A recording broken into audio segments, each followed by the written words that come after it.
नमस्कार। अभी कुछ साल पहले तक हमारे बहुत से हिंदी टेलीविज़न न्यूज़ चैनल्स पर इस तरह के प्रोग्राम आया करते थे कि मतलब भूत भूतनी, नाग नागिन, हत्यारा, हवेली का राज, इस तरह के प्रोग्राम आया करते थे। फिर दौर बदला, प्रिंस गड्ढे में गिर गया, उस पर ही 4 घंटे लगा दिए, या कोई नीम पागल ट्रांसमिशन टावर पर चढ़ गया, उस पर 6 घंटे निकाल दिए। अब वक्त फिर बदला हुआ है। अब नाग नागिन, भूत भूतनी, प्रिंस की जगह हमारे प्रधान सेवक ने ले ली है। वो मंदिर भी जाते हैं तब भी लाइव टेलीकास्ट होता है, वो पॉलिटिकल रैली भी करते हैं उसका भी लाइव टेलीकास्ट होता है, घंटों घंटे उस पर बनी रहती है बात। और अगर वो रेडियो प्रोग्राम भी करते हैं तो उसका भी live telecast television news channels पर होता है। इस सब की शुरुआत दरअसल सन 2014 से ही हो गई थी। CMS नाम की एक रिसर्च कंपनी है, उसने लिखा है कि 1 मार्च से 30 अप्रैल 2014 तक, वैसे तो मई 2014 में चुनाव हो गए थे, 1 मार्च से लेकर 30 अप्रैल 2014 तक टेलीविज़न चैनल्स का 32% टाइम जो था वो प्रधान सेवक नरेंद्र मोदी पर गया। हालांकि तब वो प्रधान सेवक नहीं थे, वो लड़ रहे थे इलेक्शन। उसके बाद से जैसे मैंने आपको बताया कि पहले उनके रेडियो प्रोग्राम की भी लाइव टेलीकास्ट, फिर पॉलिटिकल रैलीज़ की भी लाइव टेलीकास्ट, अब मंदिरों के दर्शनों की भी लाइव टेलीकास्ट हो गई है। इस सब का मतलब क्या है और इसका कितना असर इलेक्टोरेट पर पड़ता है? देखिए, मीडिया एक ही बात को बार बार अगर प्रसारित करता है, एक झूठ को अगर वो सच बता करके पेश करता है तो इसका फ़र्क पड़ता है, ज़रूर पड़ता है। तो इसका फ़र्क ये पड़ता है कि जिस स्टेट में 50-60% लोग कुपोषित हों, उसको आप मॉडल स्टेट बना करके पेश करते हैं और लोग उस पर भरोसा करते हैं। यूपी में भी यही हो रहा है कि आपने देखा कि जो बातें ग्राउंड पर नहीं थी उनको मीडिया ने फैलाया कि फलां पार्टी जीत रही है, फलां पार्टी हार रही है। इसके साथ साथ लेकिन ये भी है कि यूपी बहुत ही जटिल स्टेट है और वहाँ पर ये चीज़ें काम करेंगी इसमें संदेह है, ये देखने की बात होगी। लेकिन ऐसा होता क्यों है, अगर इस पर हम गौर करें तो आपको याद होगा कि एक बार रूपर्ट मर्डोक ने गॉर्डन ब्राउन से कहा था कि जब आप प्रधानमंत्री पद से हटें तो आइएगा, हम आपको नौकरी देंगे। तो कोई लोकेशन ऐसी भी है जो चाहती है कि मीडिया, गवर्नमेंट, ये सारी चीज़ें उसकी जेब में रहेंगी और वो जैसा चाहेगा वैसा करेगा। ऐसा हो भी रहा है। लेकिन ये देखना होगा कि यूपी का रिज़ल्ट आएगा तो इन चीज़ों ने कितना काम किया है ये तब समझ में आएगा। पॉलिटिकल रैलियों में कही गई बातें हों, चाहे विभिन्न अलग अलग मुख्तलिफ मंदिरों में जाकर दर्शन करना हो, वो सब तो दिखाया जा रहा है। लेकिन एक सवाल, एक पोस्ट जो वायरल हो चुकी है इस वक्त सोशल मीडिया पे, उसने बड़ा वाजिब सवाल पूछा है कि पूजा को भी देख लिया, अर्चना को भी देख लिया, अभिषेक को भी देख लिया, ये विकास कहाँ रह गया? प्रधान सेवक साहब, जवाब चाहिए। बेंगलुरु शहर, जिसे पुराने लोग अभी भी बेंगलोर कहना पसंद करते हैं, जैसे मुंबई को अभी भी पुराने लोग बॉम्बे कहना पसंद करते हैं, उन्हें बॉम्बे बेहतर लगता था आज की मुंबई से। तो बेंगलुरु में इंडियन इंस्टीट्यूट ऑफ साइंस है, उनकी एक रिसर्च है, उसके मुताबिक सन 2025 तक बेंगलुरु रहने लायक नहीं रहेगा और हो सकता है, मुमकिन है कि वहाँ के जो नागरिक हैं, वहाँ के जो सिटीजन्स हैं, उन्हें इवैक्यूएट करना पड़ जाए, उन्हें वहाँ से निकालना पड़ जाए। इसी साल 16 फरवरी की बात है कि बेंगलुरु की सबसे बड़ी झील जो है, जिसका नाम है बेलंडूर झील, उसमें आग लग गई, झील में आग लग गई। और पिछले साल एक और झील है उलसूर, उसमें मरी हुई मछलियां तैरती पाई गई। ये मेरे पास कुछ फिगर्स मैं आपको बताता हूँ। सन 70 तक बेंगलुरु को इंडिया की सिलिकॉन वैली कहा जाता था और सिटी ऑफ लेक्स कहा जाता था, गार्डन सिटी भी कहा जाता था। 1970 तक 285 झीलें थीं बेंगलुरु शहर में और आज सिर्फ 194 झीलें रह गई हैं। यही हाल दिल्ली का भी है, दिल्ली का भी बुरा हाल है। दिल्ली की हवा सबसे ख़राब है। सबसे बेकार शहरों में 5वां शहर, जो 5 शहर हैं सबसे नीचे के, उनमें दिल्ली का नंबर आता है। जमुना नदी, जिसमें हम अपने बचपन में नहाने जाया करते थे, जिसमें हम अपने कॉलेज के सालों में किश्ती लेकर जमुना के पार पढ़ने जाया करते थे। और युववाणी पर मुझे याद है प्रोग्राम आता था, मन भावन गीत और फोर्सेस रिक्वेस्ट वगैरह, ये हम जमुना में जाकर सुना करते थे किश्ती पर, ट्रांजिस्टर्स पे। आज गंदे नाले से भी बदतर है, उसके नज़दीक जाने का दिल नहीं करता। यही हाल बम्बई का है।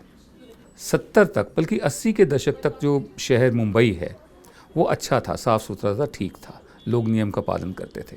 लेकिन आज मुंबई में एयरपोर्ट पर उतरते ही एक बदबू सी आती है, जब आप गाड़ी में बैठो बावजूद उसके आती है। कलकत्ता का भी वही हाल है। ये हमारे 4 शहरों का बड़ा हाल है। लेकिन उस तरफ दूसरी तरफ जो स्मार्ट सिटीज़ बनाने की बात हो रही है, 3 साल होने को आए, हमें नहीं मालूम स्मार्ट सिटीज़ कहाँ है।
हमने विकास का जो मॉडल चुना है, उसके मुताबिक हेड ऑफिसेज जो होते हैं वो बड़े शहरों में आ रहे हैं, आ चुके भी हैं। इसलिए मुंबई वाले जब ये गलत बयान देते हैं कि मुंबई सबसे ज़्यादा इनकम टैक्स देता है, तो उन्हें समझाने का दिल करता है कि मुंबई इनकम टैक्स नहीं देता, मुंबई ज़्यादा प्रोड्यूस नहीं करता, वहाँ उत्पादन नहीं होता, वहाँ कंपनियों के हेडक्वार्टर हैं और टैक्सेस हेडक्वार्टर से दिए जाते हैं। उन तमाम कंपनियों के हेडक्वार्टर शिफ्ट कर दीजिए, जैसा कि गुरुग्राम जो पहले गुड़गांव कहलाता था उसके साथ हुआ है। बहुत सारी कंपनियों के हेडक्वार्टर्स वहाँ आ गए हैं।